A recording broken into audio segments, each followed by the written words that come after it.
I don't come from a very wealthy background, it's a working class background. I learned early that you have to stand on these two legs, and if you want stuff doing, you've got to do it yourself.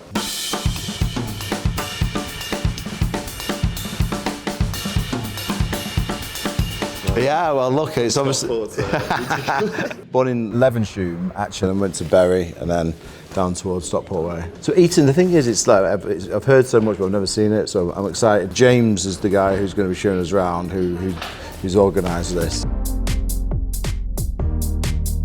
It's obviously part of the process. You know, everyone's good at some things and not good at others, and the sooner you can figure that out, you can play to your strength. With a lot of things I've done in business, I've pretty much did every job. Well, I did do every job in there. You roll your sleeves up and see what's what. But now, obviously, as the business grows on, as you grow, you need to adapt. A real honour, and the boys are super excited about it. So, thank you, guys. Appreciate that. No. Thank you for coming. Yeah. If we're really quiet, we'll go in and have just a look around and a look at the organ, because that's impressive. The part of the chapel. Wow, pretty special. Yeah. It's a wonderful place. I wish I was younger now to actually come here. Every journey I've been on started the same way. One step, one problem to solve.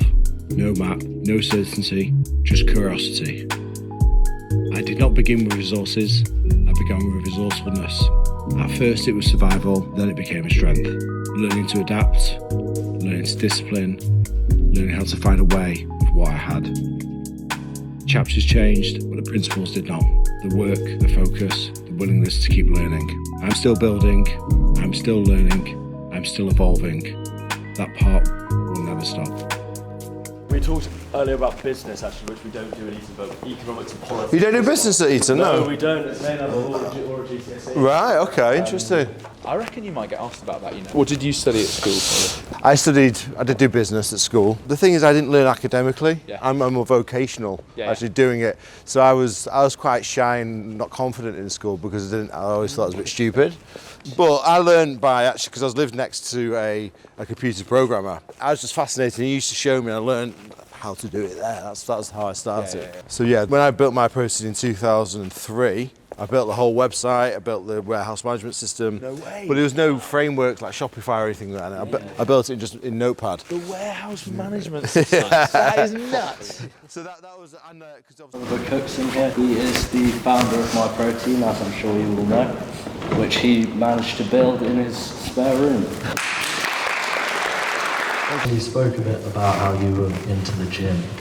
During your time founding My Protein, is that something you kept up? How do you think that helped you to find such success? Look, I think the gym is very important, not just for your body, but for your mental health. And I still believe that.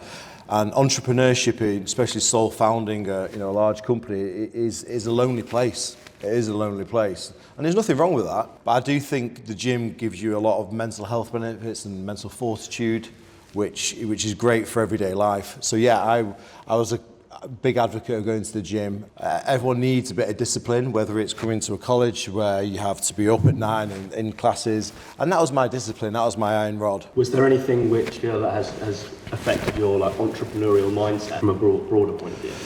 Yeah, it's like one of the age-old questions, isn't it, in entrepreneurship? Is it from nature or is it from nurture?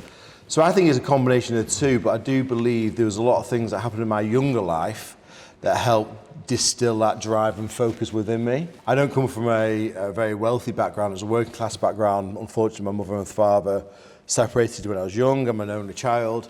So I learned early that you have to stand on these two legs, and if you want stuff doing, you've got to do it yourself. How do you decide kind of where to go next? What venture is the next big thing? Look, I've done lots of ventures that have failed, so there's nothing wrong with that. For me, failure is not trying. I think when I started My Protein, it didn't have a choice. I had limited funds, I had no mentors. It's the only option, which was good in a way, but now it's a choice.